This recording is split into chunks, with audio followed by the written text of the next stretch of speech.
அல்லாஹ் சுப்ஹானஹு வ தஆலா தன்னுடைய திருமறையில சொல்றான், யா அய்யுஹல்லதீன ஆமனு குதிப அலைக்கும் சியாமு கமா குதிப அலல்லதீன மின் கபலிக்கும் லஅல்லக்கும் தத்தகூன்.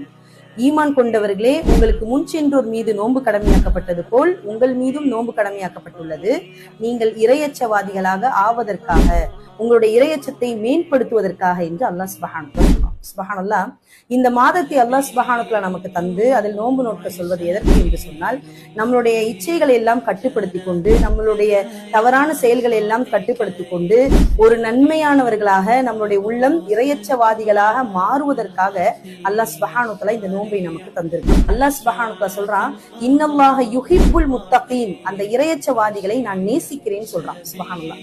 அப்போ அல்லாஹ்வுடைய நேசத்தை பெறுவதற்கான ஒரு வாய்ப்பாக அல்லாஹ் சுப்ஹானஹு தஆலா இந்த நோன்பை நமக்கு கொடுத்திருக்கான். அப்ப இந்த நோன்பு என்பது நம்ம இடத்துல என்ன செய்யுது அப்படின்னு சொன்னா, ஒரு பெரும் மாற்றத்தை, அதாவது ஒரு தீமையான மனிதன், தீமைகளை செய்து கொண்டிருந்த மனிதன் முற்றிலுமாக அல்லாஹ்வின் புறம் சென்று அவனுடைய இறையச்சத்தை மேம்படுத்தி அவனுடைய அமல்களை அவன் அதிகம் செய்வதற்கான ஒரு வாய்ப்பாக அல்லாஹ் சுப்ஹானஹு வ தஆலா இந்த நோன்பை நமக்கு தந்து நமக்கு அதை ஏற்படுத்துறான். சுப்ஹானல்லாஹ், இறையச்சத்தை மேம்படுத்துவதற்கான வாய்ப்பாக நன்மைகளை அதிகம் செய்யக்கூடிய ஒரு மாதமாக நாம் இன்ஷாஅல்லாஹ் ஏற்படுத்தி கொண்டு அல்லாஹ்வின் அன்பை பெறக்கூடியவர்களாக நாம் அனைவரும் இருப்போம். வல்ல ரஹ்மான் இந்த ரமலானுடைய அனைத்து குழியும் நம் அனைவருக்கும் தந்து அருள் புரிவானாக.